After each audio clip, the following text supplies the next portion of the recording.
सब देव है ये महादेव है। क्यों? बोले अन्य सब देवताओं का मूर्त रूप है, उनका सकल रूप है, उन देवताओं का निष्कल रूप नहीं है। लेकिन महादेव का सकल और निष्कल दोनों रूप है। ये महादेव है, साक्षात ब्रह्म रूप है। सकल यानी साकार, निष्कल निराकार। इसलिए महादेव के दोनों स्वरूपों की पूजा करी जाती है। निष्कल स्वरूप शिवलिंग है और सकल स्वरूप ये जो मूर्ति है हमारे यहां मंदिर में, इसलिए दोनों स्वरूप विराजमान है, सकल और निष्कल। सकल रूप में यानी साकार रूप, मूर्ति के रूप में शिव और पार्वती विराजमान है। उसका भी हम दर्शन करते हैं मंदिर में। और निष्कल रूप में सामने शिवलिंग है, वो भी शिव शक्ति का संयुक्त रूप ही है। तो अग्नि स्वरूप है ज्योतिर्लिंग। वैसे कथा है कि ब्रह्मा और विष्णु, देखो ऐसी कथा आएगी। अब शिव पुराण है तो शिव जी की महिमा को प्रकट करना है, तो ब्रह्मान विष्णु बाजी पड़ा, कौन मोटू ये बात ने लई ने।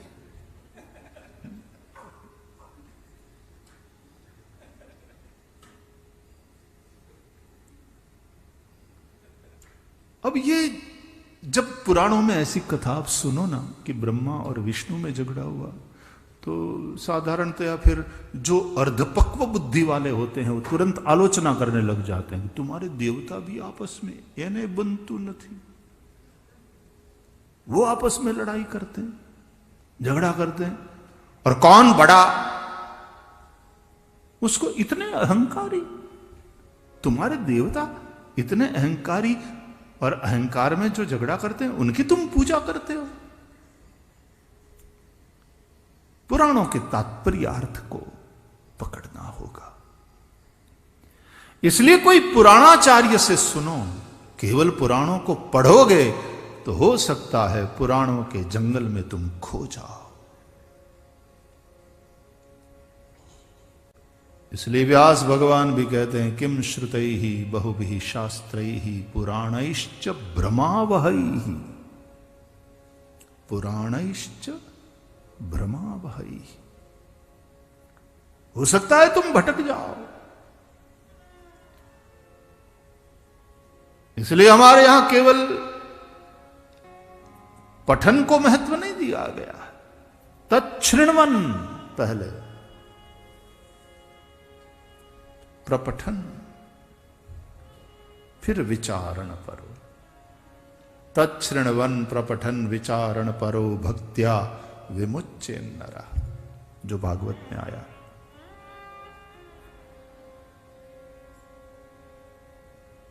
पहले सुनो, समर्थ अधिकारी वक्ता के पास जाकर पहले सुनो। नहीं समझ में आए वहां पूछो इसका रहस्य क्या है, ऐसा क्यों है कथा में। हम अभी विद्यार्थी अवस्था में थे और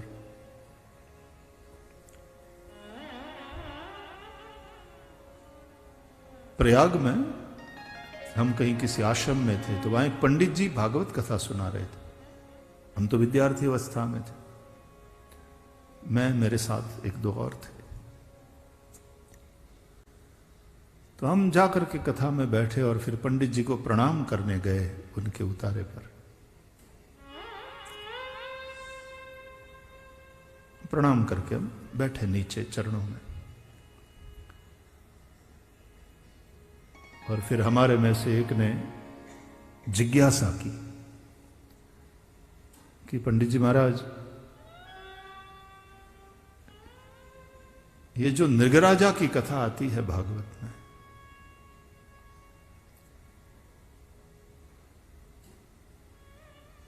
तो उसमें तो ब्राह्मण की हेठी दिखाने वाली कथा।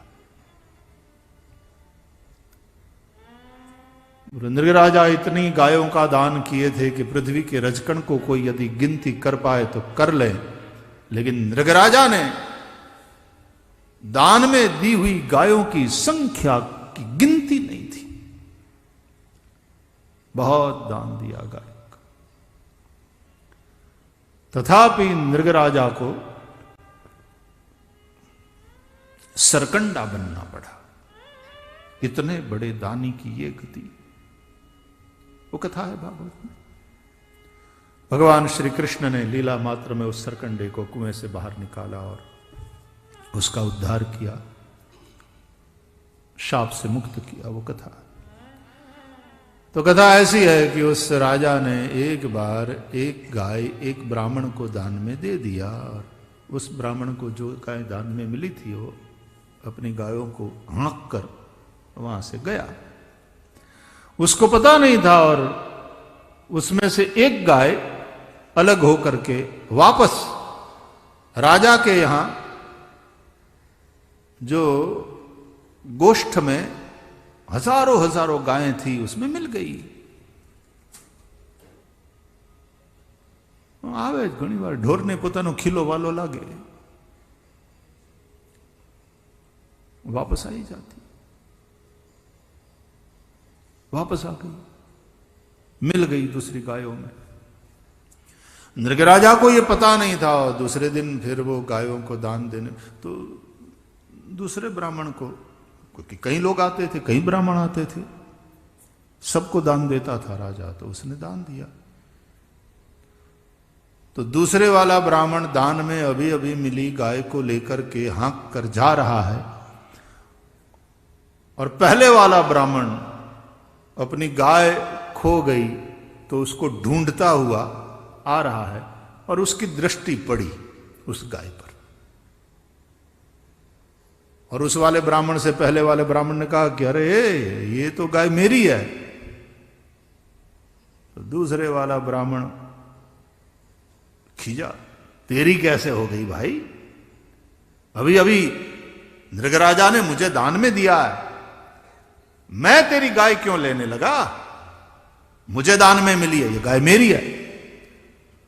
अरे ब्राह्मण ने कहा नहीं, इसी गाय का दान कल राजा ने मुझे किया, गाय निकल गई थी मेरे यहां से। एक ने कहा मेरी है, दूसरे ने कहा मेरी। अब दोनों ब्राह्मण हैं, धर्मनिष्ठ है, झूठ तो नहीं बोलते।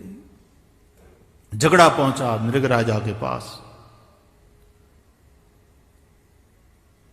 महाराज आप निर्णय करो, ये गाय किसकी?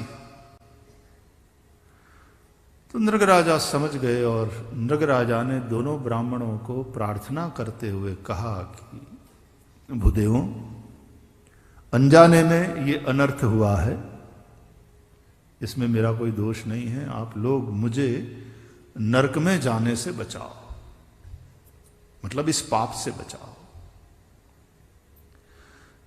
आप में से जो भी ब्राह्मण इस गाय को जाता करने के लिए तैयार है, उसको इसके बदले में मैं अनेकों गाय दान करने को तैयार।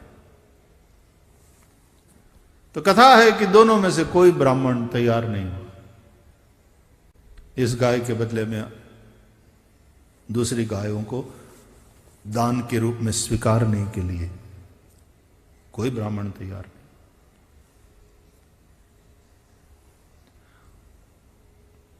दोनों ब्राह्मण कहने लगे, एक कहने लगा गाय मेरी है ना, तो राजा न्याय करने बैठा था, उसने कहा कि हां। तो दूसरे ने कहा आपने ये आज ही मुझे दान में दिया है ना? बोले हां, ऐसे ऐसे।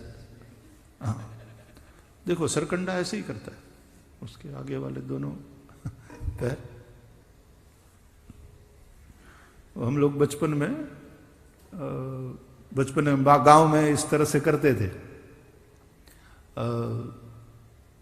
देखो क्या प्रकृति के साथ संबंध जोड़ करके गांव के लोग जीवन जीते हैं।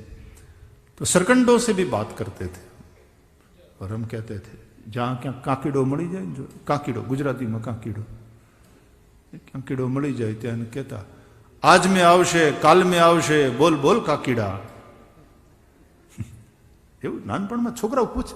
તમે પૂછ્યું છે શંકરભાઈ? તમે પૂછ્યું? હા ને, શું જવાબ આપ્યો કાકીડાએ? આજ મેં આવશે કે કાલ મેં આવશે?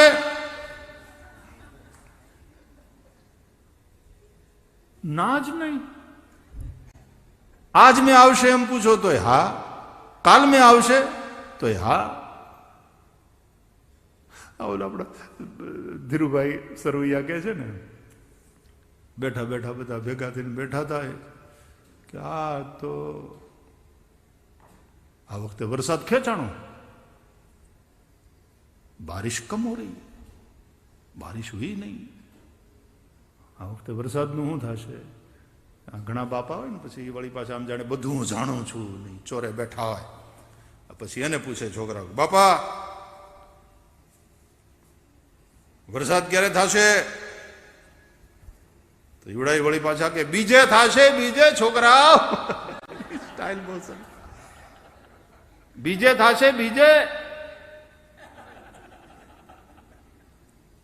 એટલે માણસ તો સમજે ને કે ભાઈ બીજ, અષાઢી બીજ એ તો પાકી. ભીમ 11 એમને વહી ગઈ, બારિશ નહીં हुई તો બીજ પાકી, અષાઢી બીજ. પછી અષાઢી બીજે નીકળી જાય પણ કઈ વરસાદનું ટીપું પડે નહીં. એટલે પાછા ચોરે બધા ભેગા થઈને, બાપા હું છાપા વાંચો છો, અષાઢી બીજ વહી ગઈ, એને 5 દી વયા ગયા, વરસાદનું એક ટીપું નથી પડ્યું. તમે તો એમ કહેતા હતા બીજે થશે, બીજે. તમારું ખોટું ના પડે છોકરા. બાપો કે ફરે નહીં વાતમાં કાંઈ મિનમેખ ના હોય. અરે કે હું મિનમેખ ના હોય? અષાઢી બીજ તો વહી ગઈ, હજી વરસાદ ન થયો, તમે કીધું બીજે થાય તો કે એ જ હું કહું છું, બીજે થાય, બીજે. એમને કીધું તું બીજે થયો, અહીંયા નહીં, બીજે, બીજે, અહીંયા નહીં. જો વાંચો છાપામાં, તમે વાંચો બિહારમાં કેટલું ચારે ઉપર ફ્લડિંગ છે, બીજે થશે, બીજે. એટલે આજ મેં આવશે કે काल में आवशे,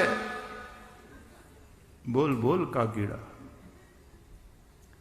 तो दोनों ब्राह्मण, अब जिन लोगों को गुजराती समझ में नहीं आई हो वो थोड़ा ट्रांसलेशन कर लेना, जो लोग हिंदी में सुन रहे हैं।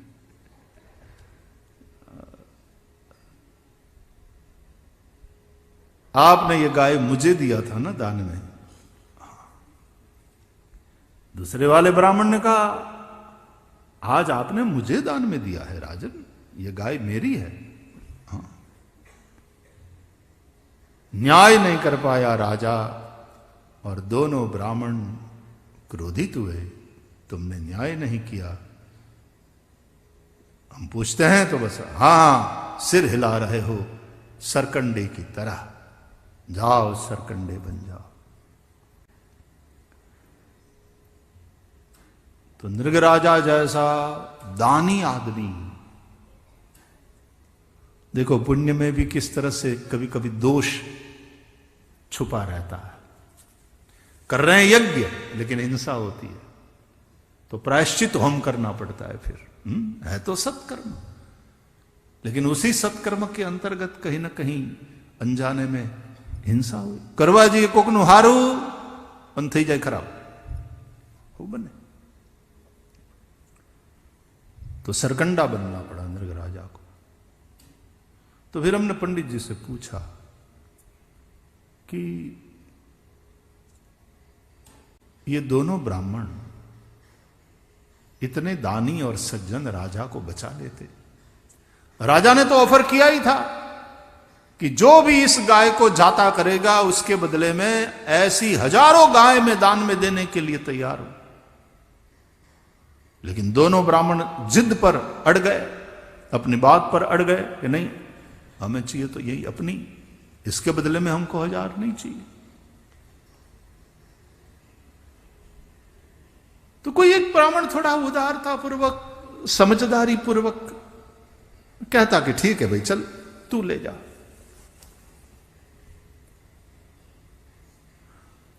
अब केवल इतना कहने से तो राजा ने एक बार दे दिया है, उसी चीज को वापस लेकर दूसरे को देने का अधिकार राजा को, दाता को नहीं मिलता।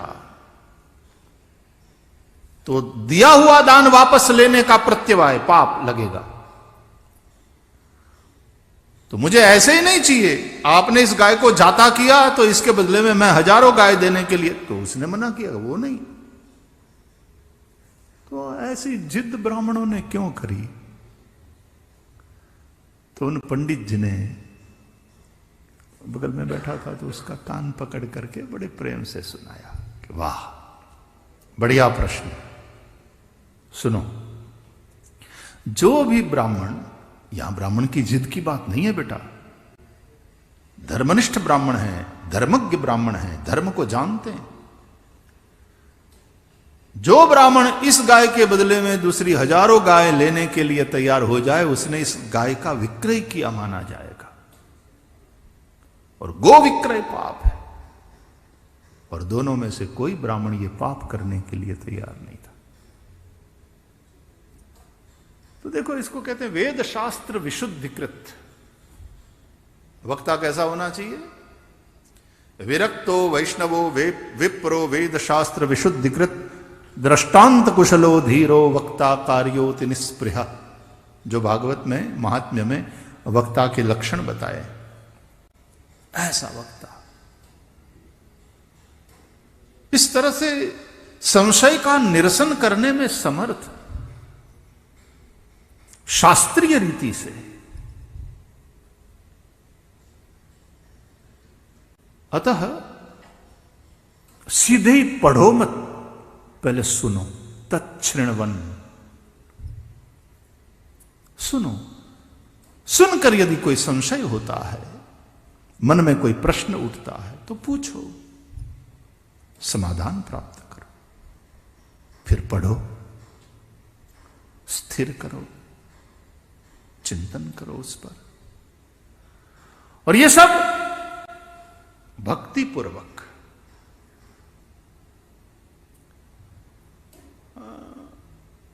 केवल एकेडमिक या तुमको कोई पीएचडी करनी है, उसके चलते इतना सारा परिश्रम करते हो तो वो बात अलग है। लेकिन भक्ति पूर्वक जब उसका अवगाहन होता है, जब भक्ति पूर्ण गोता लगाया जाता है, तच्छृण्वन प्रपठन विचारण परो भक्त्या विमुच्चेद नरः। भगवान तो कहते हैं भक्त्या हमें कया ग्राह्य, भक्त्या तुतोष भगवान गजयूथ पाय। भावपूर्वक प्रेम प्रवण चित्त को लेकर सुनो, पाठ करो, चिंतन करो। तो इस तरह से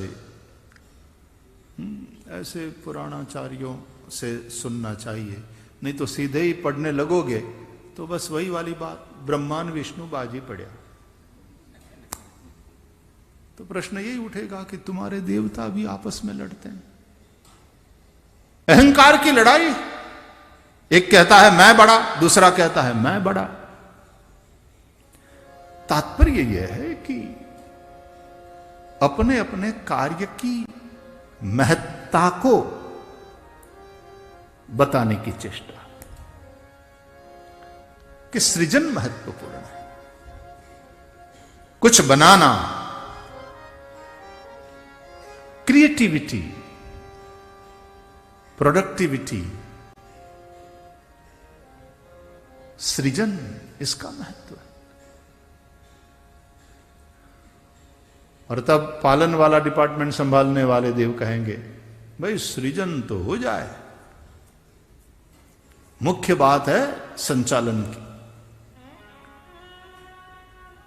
सरकारी हजारों आवास बना लिए जाते हैं और फिर रख रखाव के अभाव में खंडहर बन करके रह जाते हैं। कई लोग बड़ी बड़ी संस्थाएं खड़ी कर लेते हैं, लेकिन फिर सुचारू ढंग से उसको चलाने की जो एक यंत्रणा सुनिश्चित करना चाहिए, उसके अभाव में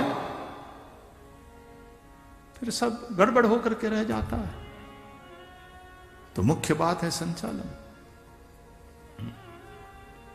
वही वाली बात है भैया, संस्था का स्थापक बनना सरल है, संस्थापक बनना सरल है, व्यवस्थापक बनना, उस व्यवस्था को सुचारू रूप से चलती रहे यह सुनिश्चित करना, यह महत्वपूर्ण है। अगला कहेगा अगर व्यवस्था की बात तो तब आती है जब संस्था हो।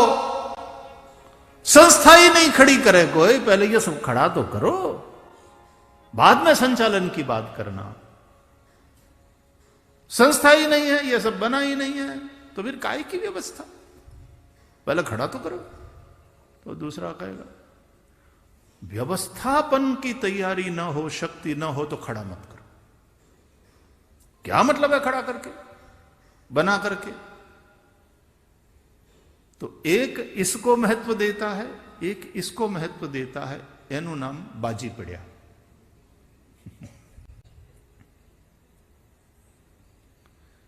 लेकिन बनने और चलाने, बनाने और चलाने, दोनों की शक्ति, और अंत में बनाने वाला और चलाने वाला दोनों इस बात का सतत स्मरण रखे कि यह सब अंत में नश्वर है। दोनों काम अच्छी तरह से करना है, लेकिन अंत में नश्वर है ये सब। कृष्ण ने स्वर्ण की द्वारका बसाया भी, उसमें बसे, अच्छी तरह से रहे, लेकिन एक समय आया कि द्वारका का त्याग कर दिया, द्वारका डूब गई समुद्र में। कितनी ही बढ़िया वाली द्वारका क्यों ना हो, अंत में तो उसको काल के गाल में समा जाना है। महाकाल की महिमा, काल पिबति तद्रसम। याद रखो, जिस समय बना रहे हो उसी समय बिगड़ भी रहा है। जिस समय सृजन कर रहे हो उसी क्षण में विसर्जन की प्रक्रिया भी साथ साथ हो ही रही है।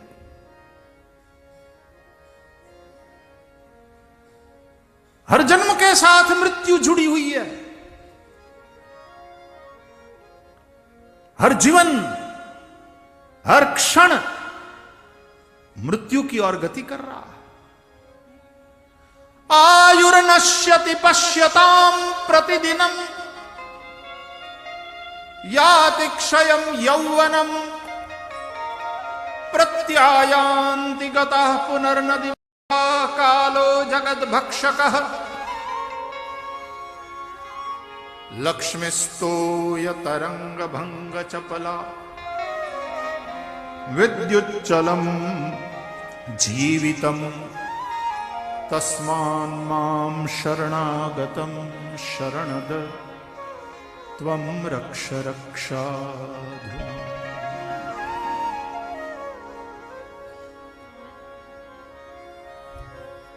अब तो शरीर शास्त्र भी हमको ये पढ़ाता है, समझाता है। आधुनिक विज्ञान, बायोलॉजी पढ़ते हैं हम। प्रत्येक क्षण शरीर में न जाने कितने कोष पैदा होते नए, और उसी क्षण हजारों हजारों कोष समाप्त भी होते हैं।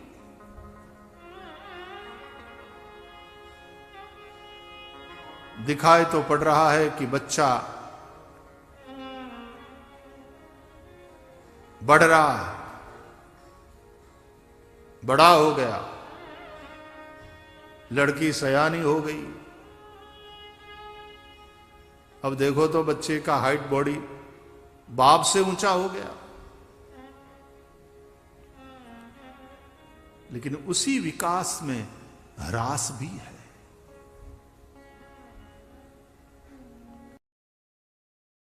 सांस के साथ आयु कम हो रही है। शरीर बढ़ता हुआ भले ही मालूम पड़े, लेकिन हर सांस के साथ आयु का क्षरण हो रहा है। आयुर्नश्यति पश्यताम प्रतिदिनम याति क्षयम यौवनम।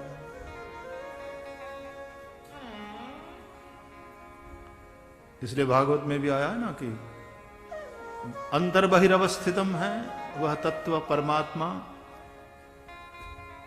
तो बाहर काल स्वरूप से और भीतर अंतर्यामी रूप से रह करके सबका नियमन करता है, लीला करता है। भीतर अंतर्यामी रूप से, बाहर काल स्वरूप। इसलिए महेश्वर और शिव दोनों रूप महादेव के हैं। सकल महेश्वर, निष्कल शिव। तो एक तो मूर्ति है भगवान शंकर की, गौरवर्ण है, कर्पूर गौरम करुणावतारम। कर्पूर गौरम करुणावतारम। कर्पूर गौरम करुणावतारम। कर्पूर गौरम करुणावतारम। संसार सारम भुजगेन्द्रहारम। संसार सारम भुजगेन्द्रहारम।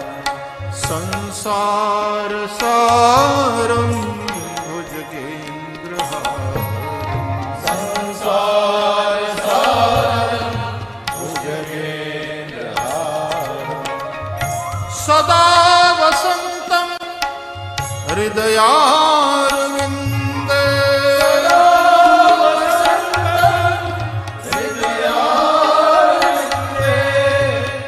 भवं भवानी सहितं नमामि।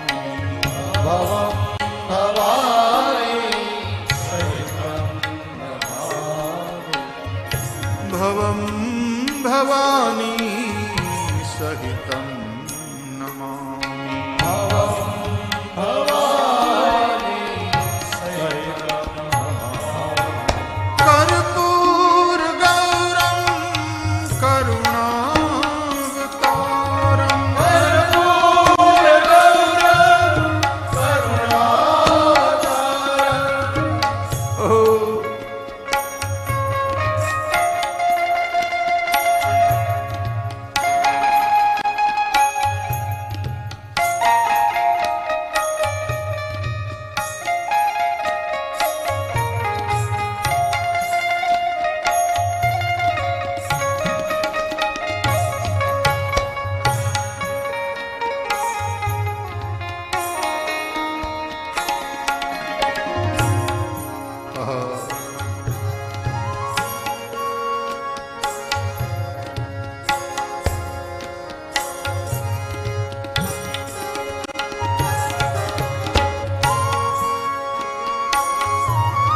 ध्यायेन् नित्यं महेशं रजतगिरिनिभं चारुचन्द्रावतंसं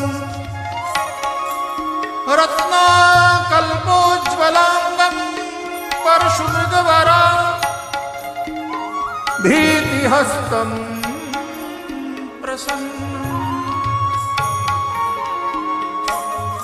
पद्मासीनं समन्तात्स्तुतममरगणैर्व्याघ्रकृतिं वसाम्। विश्वाद्यं विश्ववन्द्यं निखिलभयहरं पञ्चवक्त्रं त्रिनेत्रम्। कर्पूर गौरं करुणावतारम। कर्पूर गौरम करुणावतारम।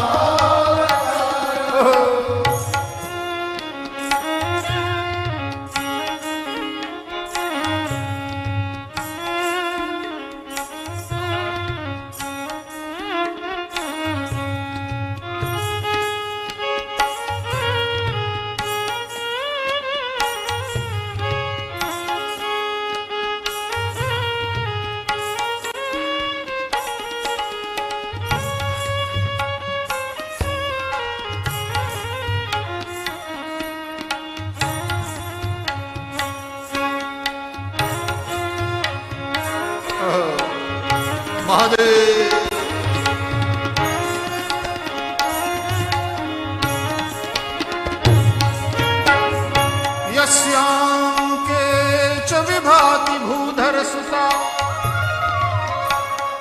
देवा पगा मस्तके भाले बाल विधुर गले च करलम यस्योरसि व्यालराट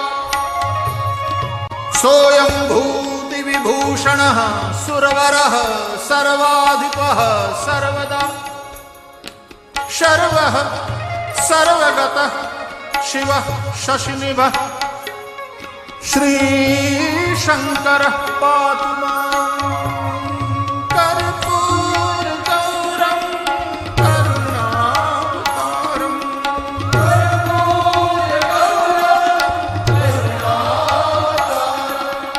कुन्द इन्दुसमदेह उमारमण करुणायन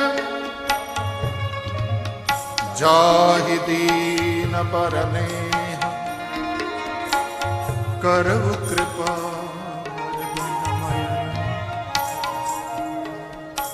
करव कृपा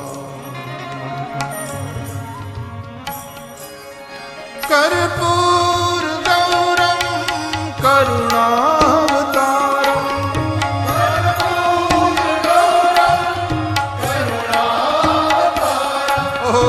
महादेव